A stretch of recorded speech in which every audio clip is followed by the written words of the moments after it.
Hey everybody, Gromos here with another little video. So this time, after quite a while, I got another Starcitizen video for you. The last time I did one of them was over half a year ago.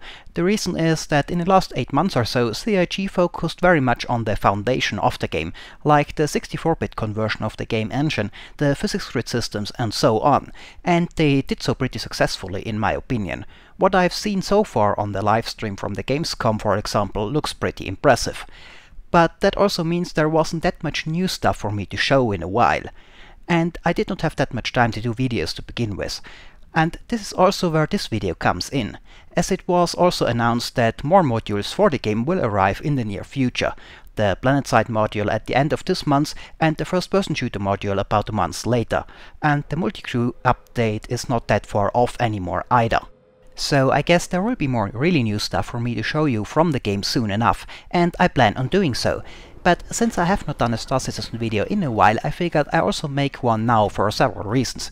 To show off the state of the gameplay from the Arena Commander module at the moment by showing some gameplay footage from the PvE and PvP mode in the background, and recap a bit what the game is going to be about.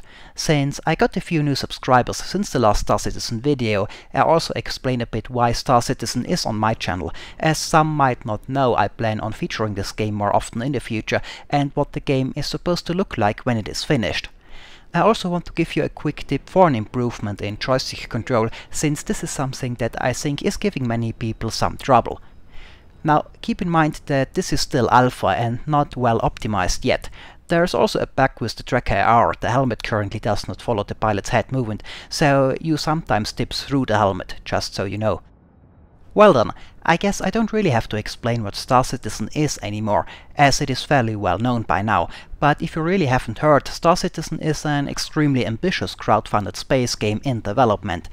The final game should incorporate both space fighting with ships from fighter size like we have now, all the way up to player-controlled carriers and destroyers, as well as fighting as ground forces in space station, boarding ships and the like, and for the more peaceful among us, exploring of planets and space, industry, trading, mining, salvaging and so on, in a large persistent universe.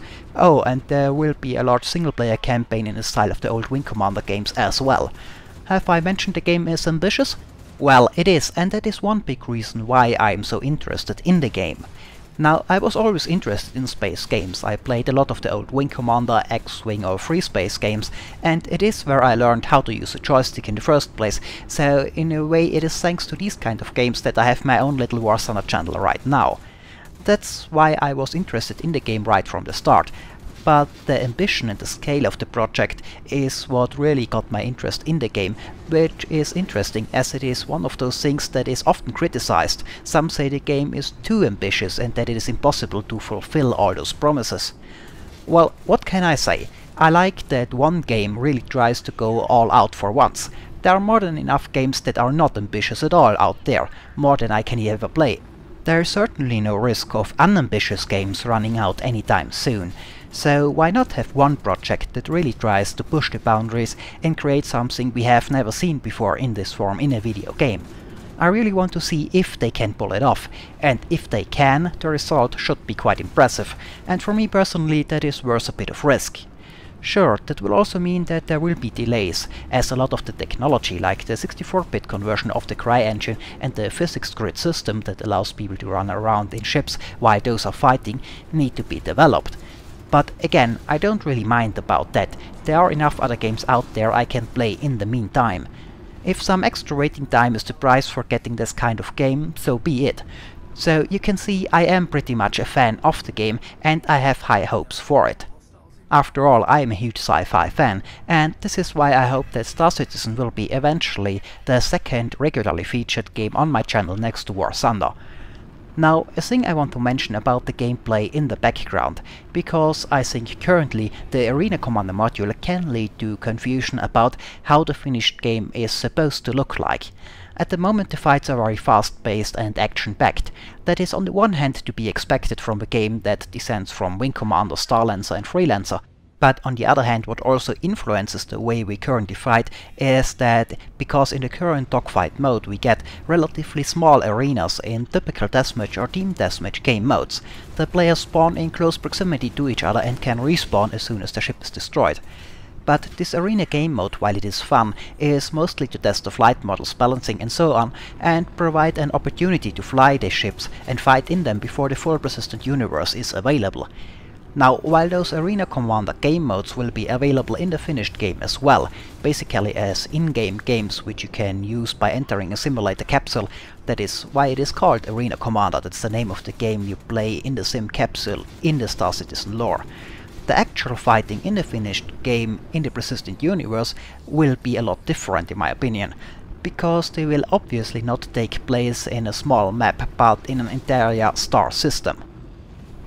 An entire star system with multiple planets, moons, asteroid belts, stations and so on, and there will of course multiple star systems. You can quickly travel between planets and the like with the so-called quantum drive, Starcitizen's version of the warp drive, and between star systems via a jump drive. But a star system is still one large map, so to speak, so you can also in theory travel from one planet to the next with just your normal sublight engines. It would just take very long. The idea being that objects in front of you get streamed in as you get in range and deleted as you get out of range. Kind of similar to EVE Online, though EVE uses a simpler grid system with borders. Now, this large map is also one of the primary things CIG has worked on in recent months, as it requires the engine to be 64-bit in order to provide the necessary precision for a solar system-sized map. Especially if your smallest object is not a ship, but the pilots and people within the ship, and the engine still needs to be precise enough to know the pilot's hand's position in a map this big. So that is one of the big foundation building things that took some time, about 8 months according to CIG, rewriting the engine to work with 64-bit. Doing that is quite a task, and since a big 64-bit map was shown live at the Gamescom stream, it seems they have done it, making the first thing happen that according to some can't be done. So in a finished game in a persistent universe with this much space available, finding a ship and detecting an enemy ship will play a much bigger role, and you have much more space to hide in if you don't want to be found. What is also going to be interesting here is the different ways to detect ships. If you look at the lower right and left corners of my HUD when I'm not zoomed in on an opponent, you can see readouts for my ship's thermal as well as electromagnetic signature, as well as a readout below for the ambient signature for those things.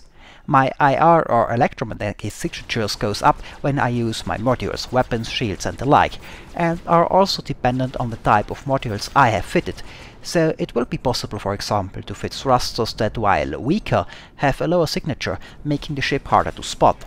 The closer my signature is to the ambient signature of the space surrounding my ship, the harder I am to spot, so it will also depend on my location in space. In some areas it is going to be easier to hide than in others. The third way to detect ships is the good old radar, and its effectiveness will be influenced by radar cross-section of the object you're trying to spot. That cross-section can of course also be influenced in the finished game either by modules, again for example an armor that has a special coating, or by aligning your ship in such a way that you show the smallest cross-section of your ship in the direction of a possible enemy. So all that will have quite an impact on the gameplay compared to the current Arena Commander module. Another thing to consider is that you can respawn right away in the Arena Commander module, which you won't be able to do in the persistent universe, similar to EVE Online. If you lose your ship, it is gone for now. Now, you can buy an insurance for it, in which case you will get a lost ship replaced. The ship, not necessarily the equipment on it, but how fast you get a new one will depend on the market and how quickly a replacement is available, so you will probably have to take another ship in the meantime, which will lead to fighting and losing your ship being a bigger deal, so more thought will go into if you want to engage in combat at all and how to do it, especially since your pilot can get injured or killed as well. The way this has been described is the following: if your pilot gets killed in battle, he will wake up in a medical facility on a planet.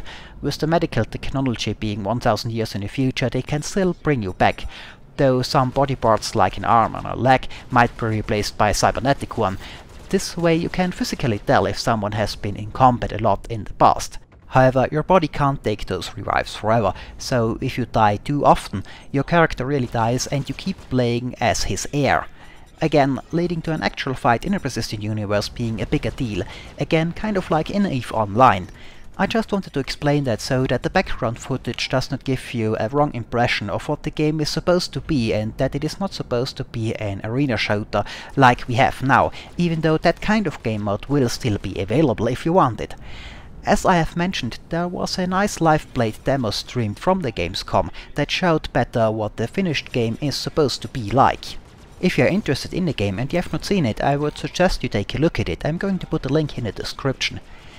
Now, to quickly sum it up, in it you can see a bunch of players entering a transport ship parked at the space station, as well as 2 escort fighters, warp out to an asteroid field where they find an abandoned large bomber. Then they spacewalk over to it, get in it and get it back online, man its turrets and its cockpit, and then fight another ship, a constellation which is also crewed by multiple people, which are all sitting on the stage playing this live. What you can see nicely there is that you can run around in those ships and look out the windows while these ships are fighting each other, which is also one of those foundation things that needed to be created for the game and took a while. The physics grid system, basically physicsception, where you have physics for the entire universe and then another independent physics grid within for the inside of a ship, for example, and the ability to transition between them seamlessly. So that if you, for example, have a transport ship with its ramp lowered sitting around, you don't have to press E to enter it, you can just run up the ramp, and the pilot can then close it, take off and fly around, while you can still run around inside normally without glitching through everything. That being the baseline for the ideas like having damage control teams running around a large ship while it is in combat, or boarding parties trying to take it over again while in combat. Of course, you can get in a helicopter, say in Battlefield, as a passenger and fly around in it, but you are bound to your seat in those games. Well, anyway, that was the other big feature that was shown in the Gamescom demo that some people said would not be possible. But that of course also explains why it looked to some that don't follow the development of the game too closely that there was no real progress in the last 8 or 9 months or so, because those systems, physics grid, 64-bit engine conversion and other foundation technologies, needed to be in place first. You can't start building a large map without the 64-bit conversion, and they could not do the multi-crew ships right without the physics grid system. But those two things are somewhat new technologies which needed to be created from scratch, and that simply takes a while. But now it seems those technologies are mostly in place, and we will see more real progress in the not too distant future, with a possible release of the social module at the end of this month and the FPS module a month later. And that is why I wanted to do this little Starcitizen recap video, as sort of a primer for things to come, since I hope there will be soon more material to do Starcitizen videos on a more regular basis. Now, one last thing I wanted to mention real quick though is a tip about controls, specifically the joystick. By now, Starcitizen has a very in-depth control customization, where you can customize every single joystick axis in a way you usually only see in flight simulators. Now that is great, but the bad news is that in my opinion the base setup the game comes with at the moment is not very well suited for the game. There are two problems with it as far as I can see it. The first and the smaller one is that the death zones are too large, especially in the Z-axis. Now I have a certain experience with joysticks, and let me tell you, it is simply impossible to be precise with one if the death zones are too big. That's true not just for joysticks, but would be true for the mouse as well. Imagine you play a shooter, you have your crosshair just to the left of your target, so you only need to drag it to the right a little bit to be on target. Now you start doing so, but because of a death zone nothing happens. You drag the mouse harder, now your crosshair moves, but now it is too much and you overshoot. The same is true for a joystick. If you want to be able to aim precisely with one, your death zones need to be as small as you can get them. Now that's the smaller problem. The bigger one is the non-linearity or lack thereof of the joystick curve. Now, when I installed 1.1.6, the joystick curves were completely linear, meaning as you pull harder on the stick, your rate of turn increases in a linear fashion. Now, that is admittedly standard for most games and works well enough in most games. As a matter of fact, that is what I use in War Thunder without problems. But for Starcitizen such a linear curve simply does not work well, because here you need very great precision when doing small movements, for fine adjustments when aiming, but you also need the full range of motion when maneuvering. So in short, with a linear progression the sensitivity in the lower part is too high to make the necessary fine adjustments. But if you just reduce the sensitivity as a whole, your fighter becomes too sluggish and you have to do big motions in the mid-range, which again makes you less accurate. So what you need to do is to adjust the linearity of the joystick's master curve. You need to reduce the sensitivity in the lower part and optionally increasing it in the upper part, while having the normal line in the middle looks a bit like an S. At least that's what I prefer, so this way you get the necessary precision out of small movements, while still having the normal rate of motion in the midsection and having quick access to your full rate of turn when you pull the stick fully. Now, as I have said, Starcitizen has a great control customization, so doing that is no problem and you can fine-tune it to fit your needs and your stick perfectly. But the thing is, you can't expect every average player to know about it right from the start. Some guy just buying his first joystick won't necessarily know anything about non-linearity. And that means that, in my opinion, the standard setup the game comes with needs to be improved, rather massively. Otherwise, a lot of new players will have a very hard time, not knowing that they could have it much easier by just adjusting the joystick's curves a bit. The non-linearity needs to be standard setup in Starcitizen right from the start. Well, having said that, this is it for this little Starcitizen recap video. I hope it was entertaining, thanks for watching, and maybe I'll see you next time.